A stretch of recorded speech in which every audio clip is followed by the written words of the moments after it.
Pozdrav svima i dobrodošli u novi video. U ovom videu ću pričati o Gennaru Gattusu i njegovoj eventualnoj zamjeni na kraju sezone. Naime, u prošlim utakmicama Gennaro Gattuso je upitan o njegovoj trenutnoj situaciji u Hajduku. I također je onda dalo se naslutiti da je u nekoliko puta italijanskim i hrvatskim medijima iznio odgovor u smislu da ne želi pričati o njegovom ostanku u Hajduku, nego se želi koncentrirati na prvenstvo i na ekipu. Što nas dovodi do toga da njegov ostanak na Poljudu na ljeto je upitan. To znači da Hajduk vjerovatno mora tražiti zamjenu na klupi Hajduka, znači mora tražiti zamjenu glavnog trenera. A što se tiče zamjene glavnog trenera, po meni jedna od opcija je Valdas Dambrauskas, koji je trenutno član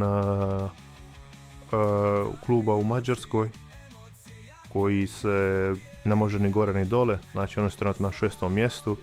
Mislim da eventualan poziv Hajduka na ljeto, mislim da bi on prihvatio taj posao i vratio se u Split, jer on je trener koji je imao igru, imao je ekipu na okupu, iako nije temperamentan trener kao Gattuso, ali je imao viziju, taktiku. Hajduk je tada igrao odlično, stvarno. Igrali smo europske kvalifikacije protiv Viktorije Guimaraes, sjećamo se svi pobjede i golova Grovinovića, primjer.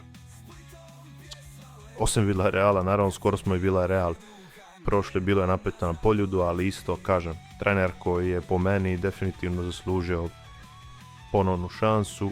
A što se tiče ostalih trenera, Carević i domaćih trenera, to ne znam točno, ali mislim, bilo bi dobro imati domaćeg trenera iz kluba koji je već igrao, znači trener koji je već igrao u Hajduku, koji zna situaciju, koji zna ligu.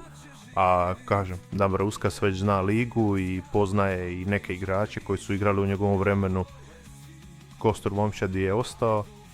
Sad je pitanje koliko će se taj Kostur Momčadi mijenjati na ljeto, ali mislim da Gattusov eventualni odlazak je moguć na ljeto, tako da mislim da bi to puno pomoglo Hajduku koji je u dugu od 10 milijuna. Pošto njegov ugovor je negdje oko 2,5 milijuna eura, tako da smatram da Valdasa Dambrauskasa ne bi nas koštao nešto previše, a i on nije zahtjevna osoba, nego voli klub, tako da je svjestan situacije i toga svega. Nije se žalio ni na uvjete kao Gattuso, ali kažem, Gattuso ako osvoji ovaj naslov ili ako ne osvoji, bez obzira na to, smatram kako bi Hajduk trebao krenuti sa novim trenerom sljedeću sezonu i početi ljetne pripreme sa novim trenerom. Naravno, to se već treba ugovarati i trebalo bi se to već znati u klubu, tj. predsjednik bi to trebao već znati, ali kažem, čeka nas remont na ljeto i promjena trenera bi značilo po meni novi početak. Kažem, ako osvojimo titulu, sve će biti lakše, ako ne osvojimo, sve će se vratiti na staro i džaba smo krećili.